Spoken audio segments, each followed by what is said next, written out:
बेचारा 5 नमाजें पढ़ाता है, सारी जिंदगी बच्चों को अलिफ बा ता सा पढ़ाता है, वो बेचारा सारी जिंदगी पीर बन ही नहीं सकता। पीर उसने ही बनना है जिसने 1.5-2 महीने गुस्ल नहीं करना, उसी ने बनना है जिसने कुछ 4-5 किलो लोहा उठा लेना है। कोई म्यार बनाओ। शेखुल हदीस ऐसे हैं जिनको मैं जानता हूं, बेचारों की बेटियों की शादियां नहीं हो सकी, पैसे कोई नहीं, और तुमने गवैये और नाथ खां अमीर कर दिए। जो जाके गवैयों के पास सोर सीधी करके आए तपला सरंगी पे, वो तुमने अमीर कर दिए, करोड़पति कर दिए। वो जाली पीर जो दुआ तक नहीं जिसे मांगनी आती, वो खरबपति है। और मस्जिद का इमाम बेचारा रो रहा है कि चलो कहीं से पैसे आ जाए तो मैं भी बच्ची की कहीं निस्बत कर दूं। मेरे अपने शहर की बात है, एक बड़ा कीमती बच्चा जामिया निजामी में पढ़ता था, उसके वालिद साहब आलिम थे, और बच्चा मेरे साथ बड़ी मोहब्बत थी। छोड़ छाड़ के वो बच्चा कहने लगा मैं साउथ कोरिया जा रहा हूं, मैंने नहीं पढ़ना। 2-3 साल से छोड़ गया। उसके अब्बा ने मुझे फोन किया कि आपसे बड़ी अकीदत रखता है, आप इसको समझाएं। मैंने फोन किया, मैंने कहा बेटा तू पढ़। कहने लगा हजरत साहब अब्बा जी 35 साल मस्जिद में रहे हैं, मेरी बहनें इस तरह की हैं कि शायद कभी गैर महरम को मेरी बहनों ने भी ना देखा हो। तीनों की तीनों कुरान की हाफिज़ा हैं, फाजिल अरबी अदीब अरबी किया, सारा दिन कुरान पढ़ती हैं।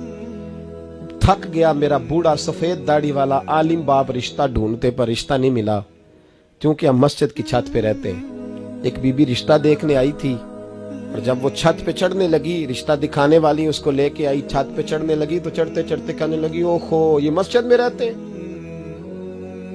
मेरा बेटा ससुराल आएगा तो दोस्तों कहां बिठाएगा, मैंने नहीं करना रिश्ता। कहते हैं मिन्नत की मेरे बाप ने कि छत पे जाके देख तो ले। कहने लगी ना भाई रिश्ता नहीं करना।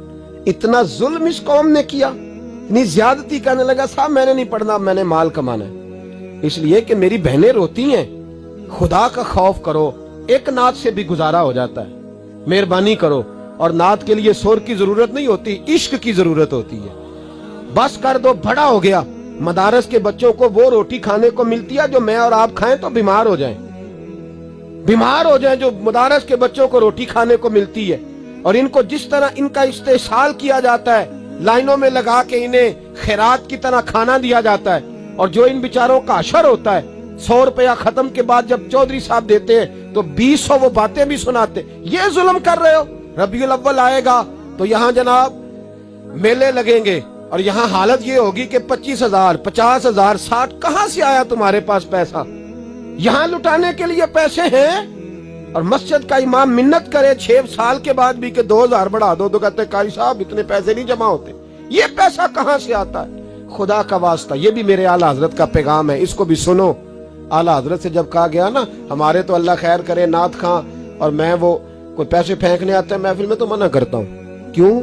इसलिए कि जब दथियों वाले पैसे लेके आते हैं ना मस्जिदों में और महफिलों में, तो फ्रंट सीटें फिर दथियों वालों के हाथों में होती है। गरीब महफिल मिलाद में भी छुप के बैठता है पीछे, और नाथ खां भी याद कर लेता है कि ज्यादा नोट किसने पकड़े हुए, ज्यादा नोट किसके हाथ में।